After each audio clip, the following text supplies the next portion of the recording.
Hey Fred, what you got there?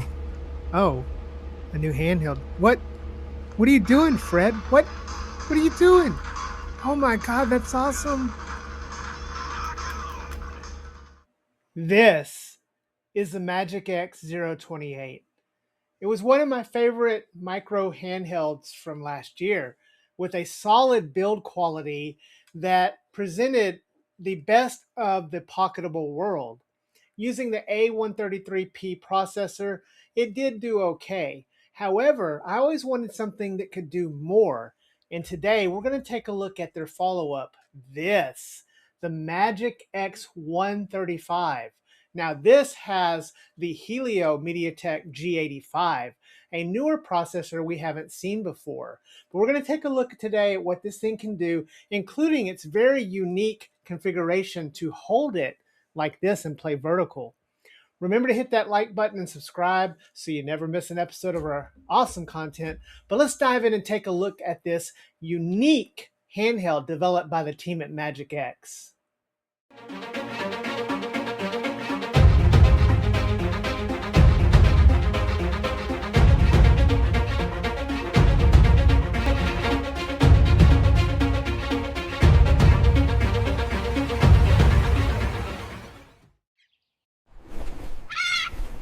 I may not be an eagle, but I am great at delivering for deadheads. Forget the eagle, we can serve you better at our 3 convenient metro locations. So when you need to ship something, especially overseas, give us a chance. All right, so we'll start with the box. And it is a long box for a 3.5-inch handheld, which is a little surprising. However, because this is a special device, you can turn it sideways. That looks so awesome turning it sideways. We do see here that it has the handheld picture on it, and it does have the design so when you're reading it, you are going to read it in a vertical sort of style. It does say Android and Tate, are you ready? The game has started, a 135. I think that's pretty exhilarating, pretty awesome. There's not much else on the sides of it. We do have the colorways. They did ship this out in 3 colors. We do have a black, a gray, and a blue. And it does come with either a 0 card, a 128 card, or a 256 card, depending on what you want to purchase. They do use good cards, so no worries there for that. Moving on to the bottom, and we do have the specifications, the MagicX 135 technical specifications. Now this is running the MediaTek Helio G85. We've been seeing MediaTek really push to get some of their CPUs out there. Their higher ends like the Dimensity 8300 for EMBINYC, but we've seen a lot of more of these under $100 handhelds, including the G90T that Ioneo just launched with their Pocket Air Mini. This G85 does have 2 A75 cores and 6 A55 cores, similar to the G90, but clocked a little lower. And it does have a different GPU. This is the trusty old G52 Mali MC2 GPU that we've seen. It comes in either 3 or 4 gigs. We did go for the 4 gigs of RAM. 32 gig storage, 64 gig storage, a 3.5-inch 960 by 640 IPS multi-touch, which I'm very excited about. That is the same dimensions and likely the same screen we saw in Ioneo's Pocket Micro, which is a 3:2 ratio, and we love. With 500 nits max brightness, Wi-Fi 5 on board, Bluetooth 5.0, Android 12, including the Play Store, Dawn Launcher, a 4,300 milliamp hour battery for 5 to 7 hours, USB Type-C, dual D-pads. Dual D-pads. That is one of the special things that we have here. Vibration motor, and it weighs 189 grams.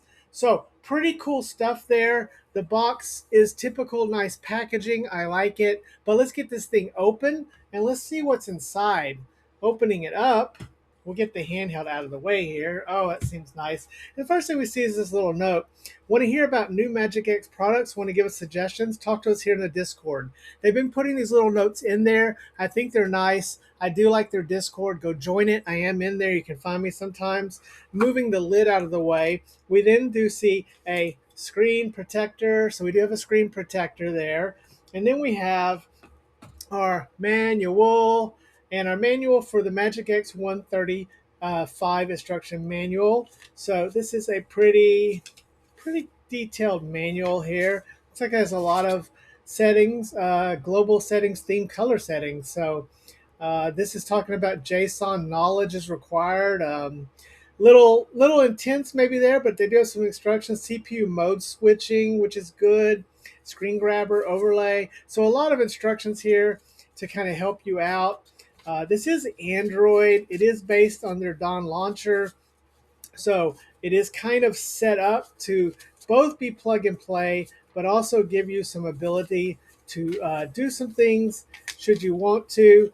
There is no lanyard or lanyard hole this time. They've usually put those in there. And then the other thing we have here is a USB-C cable box power cord.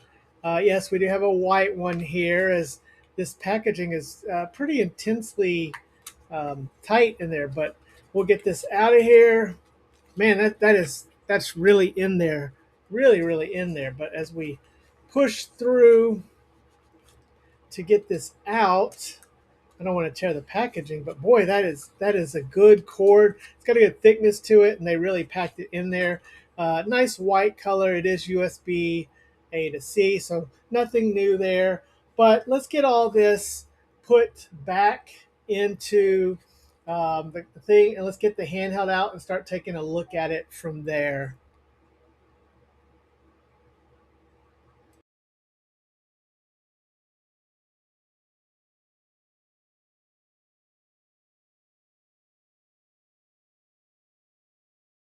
Hey guys, sorry to interrupt the video, but I wanted to take a moment to talk to you about something that's very important to me, very important to everyone, and that's drinking water. Yes, clean drinking water. We got the opportunity to test out this pitcher from Epic Water Filters, a US born company that is setting the standard in water filtration for home. Yes, we can go out and buy plastic bottled water, but why waste all that extra plastic when you can use this at home? In fact, if you don't know this, some of the water out there can have so many terrible things in it, like arsenic, chlorine, fluoride, lead, mercury, things that your body doesn't need. So, if you're like me, you might want to try out one of these filters. We got a chance to test it, and I got to say, I'm mighty impressed. It's super simple to set up. You just put the filter in there, make sure it's attached, screwed on. You put water into the top part, let it seep through, do it 2 runs, and then you're ready to go. Once you go, you have a 90-day meter on top that helps remind you when the filter is ready to be changed. You can hit the link in the description to pick one up on Amazon if you want. And we found the water to taste delicious, and we also help save the environment. Even their packaging is 100% compostable. So again, check out the link to Epic Water Filters, and check out, they also have some bottles and other items to help you drink more sustainably and better for our environment. Anyways, back to the show. Okay, so first hands-on impressions are quite remarkable. It has a great build quality as always, and has nice features like these raised edges here for grip. It has a really good build quality, and I like the grippiness here on the 4 corners that help you hold it. It is a bit thicker than I expected, but as usual, it's a great build quality, as MagicX has done in the past. With the idea of holding this vertically, they have these awesome little side buttons as well, which we'll explore a little more here in a minute. But let's start with the button testing as usual. So MagicX has traditionally produced great buttons, and there's no difference here. These are well polished buttons with a great travel distance.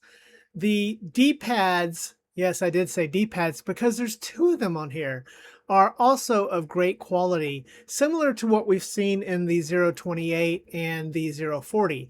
I like the D-pad, it's got a good pivot to it, and it works fairly well. Overall, I'm happy with it.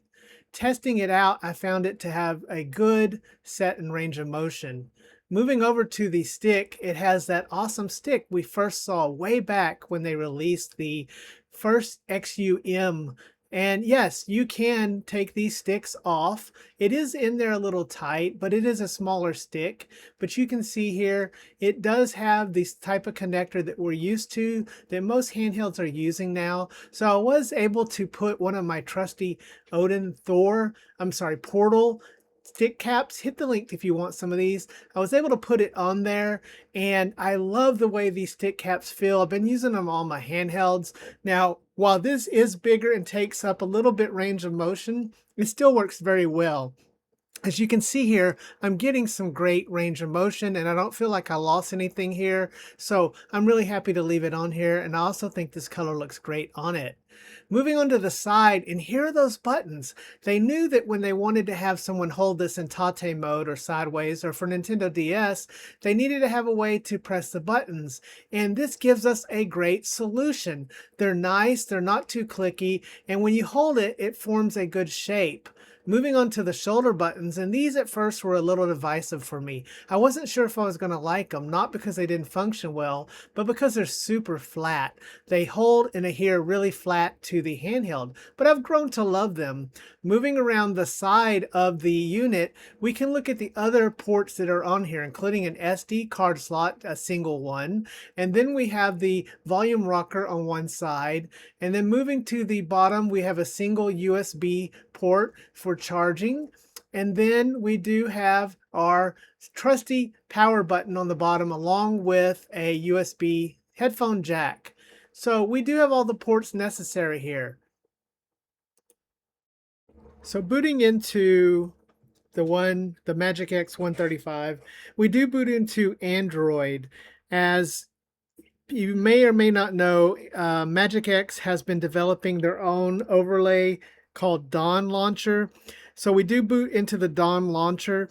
It is somewhat reminiscent of Daijisho, but it's certainly been adapted for their own needs.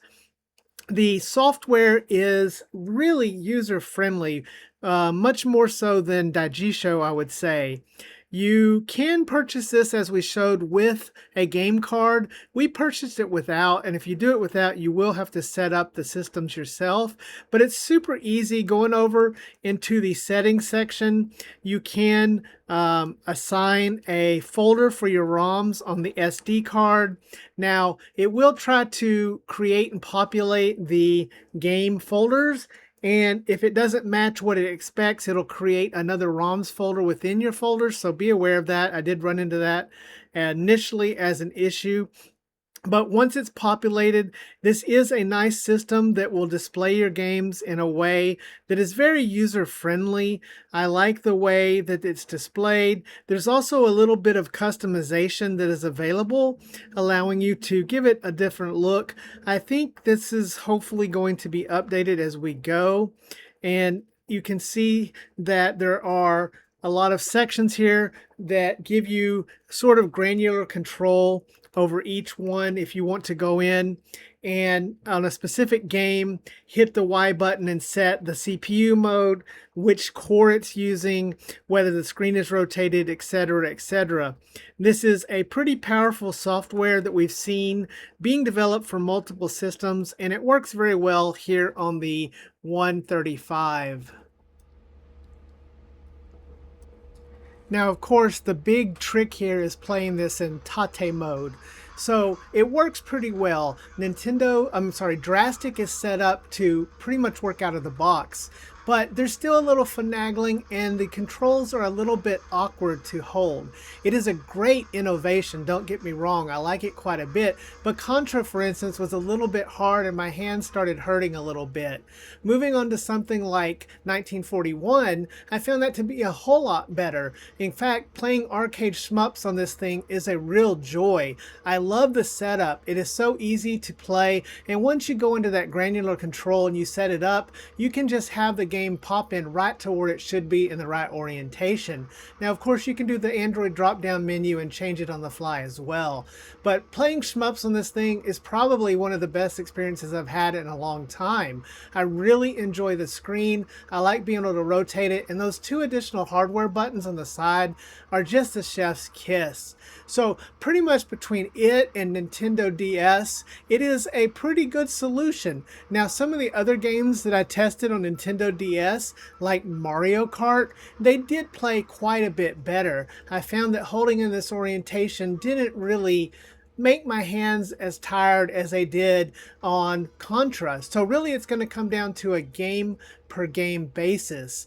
But of course the CPU is strong enough to run this. You could also run it in Melon. I just found Drastic to be a little bit more ready to go set up for this sort of situation. But driving Mario Kart with the two screens here, even though 3.5 inches is a little small overall, I think it's pretty good. In fact, if you had this up against a 040, I think it holds its case here. This orientation and vertical is just really ideal for it. So they won. The little experimentation they did here, I think they won. Now, yeah, there's a lot of places where it could be better. The controls could be refined a little bit, and we would like a bigger screen, but overall, I found this to be quite enjoyable.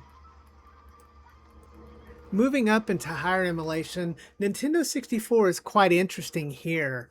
The CPU here is powerful enough to really run Nintendo 64, and the 3.2 screen on here is very favorable for 4.3 content like Nintendo 64.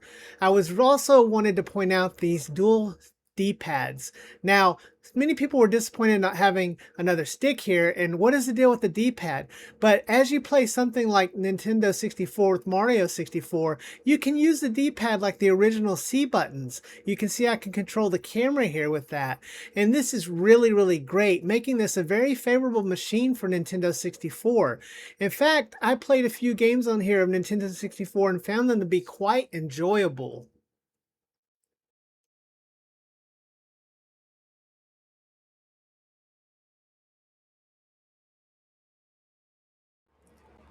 Mario Kart 64 is another example of a great Nintendo 64 game that I had a lot of fun playing here. Now, please ignore how terrible I am at this game, but I did want to show that, again, these dual sticks can be used in a way that is pretty favorable for Nintendo 64. I wasn't sure how I was going to respond to this, but again, I think we have a perfect use case here. And if you're looking for a $70 Nintendo 64 machine that is probably one of the best experiences for it, then this is what we have here.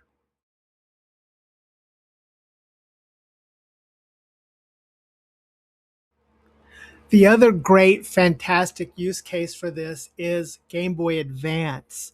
Because this has a 3:2 screen ratio, the same as the original Game Boy Advance and Game Boy Advance SP, we're getting a beautiful scaled experience here. Now, we've seen this screen on the iNeo Pocket Micro, and it is just absolutely gorgeous. If you're someone who had the original AYRJGF 351P, which had also a 3:2 screen, this is a natural upgrade, a great upgrade for that case. As you can see here, playing something like Kirby just looks fantastic.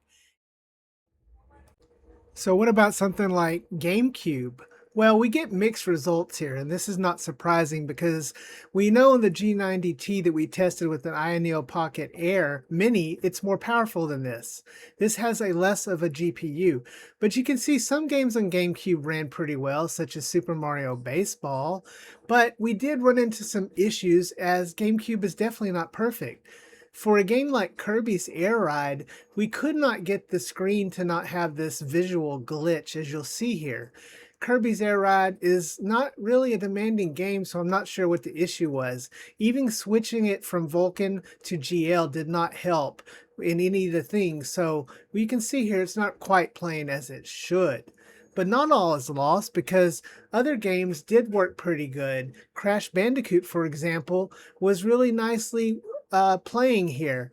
Now, they did include the Dolphin for handheld, which does allow devices that are a little less capable to really kind of be able to use GameCube games and play them. We first saw this on like the T618s, and you can see here in the quick settings, we're just running at 1x, but you can lower it beyond that. As far as PlayStation 2 goes, we get results that are pretty similar to the GameCube. We were able to run PlayStation games like Crash Bandicoot Twinsanity at a pretty good frame rate at 1x. Again, this is not really a PlayStation 2 handheld, it is more of a bonus system, but I did find myself finding Crash to be enjoyable even at 1x. We did find other games like Bloody Roar 3 to have a little bit of slowdown when trying to run similarly at 1x, so your mileage may vary. Overall, I would say that PlayStation 2 games will be hit or miss, and you can probably do some tweaking if you're into that to get them to play better. So let's wrap this first look and unboxing up with the MagicX One 35, and this is a very interesting handheld. I do remember when discussion of this handheld first started in the MagicX channel on Discord, in the Retro Gamers Discord, and there was a lot of crowd input into how to do this, including those side buttons and everything, and it's really nice to see this come to fruition after all that time. I think this is an excellent device, especially if you're someone who originally loved the AYRJGF 351P. This is like the ultimate upgrade. They do refer to this as the Swiss Army knife of handhelds, and I think that moniker is fair enough fitting. We have a wide range of ability to play games all the way up through PS2 and GameCube at some limitation.